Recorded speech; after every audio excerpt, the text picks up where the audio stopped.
The character we exhibit today is a result of the past, whether we start from the underlying habitual patterns of human nature, or perhaps even go back farther to the patterns of the vital animal nature.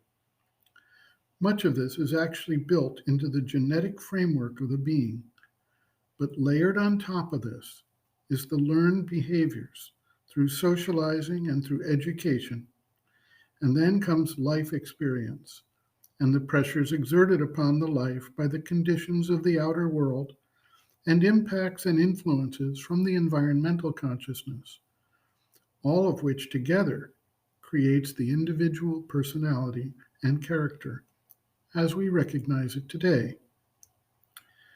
While this is created by the soul's specific need of experience of a certain type, the development and functioning of the external being is very much a product of these forces. This layered complexity is a primary reason why people believe that human nature, or the basic character of the individual, cannot be realistically changed to any great degree. We may add a veneer of culture or cultivation on the surface, but the underlying character remains what it was.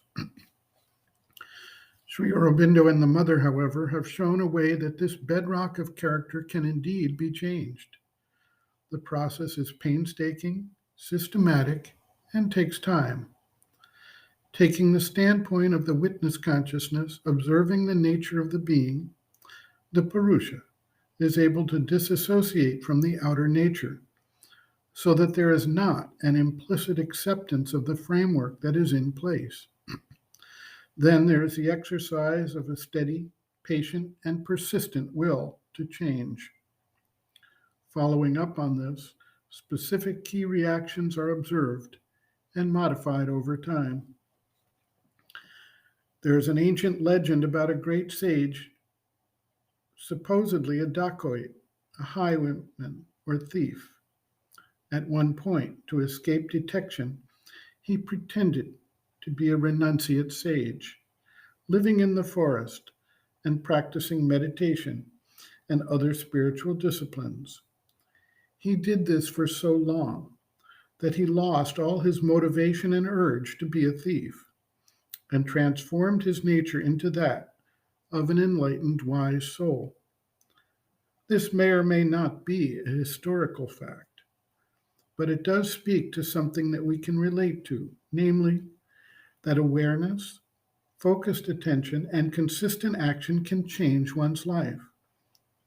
In today's world, we see cases where individuals who have been extremely obese and out of shape decided to change their lives and took up a program of diet, exercise, and positive affirmations and succeeded in transforming their body, their vital energy, and their mental focus. The Mother observes, quote, "First of all, one must be conscious, then control, and by continuing the mastery, one changes one's character. Changing the character is what comes last. One must control bad habits, the old habits, for a very long time, for them to drop off and the character to change."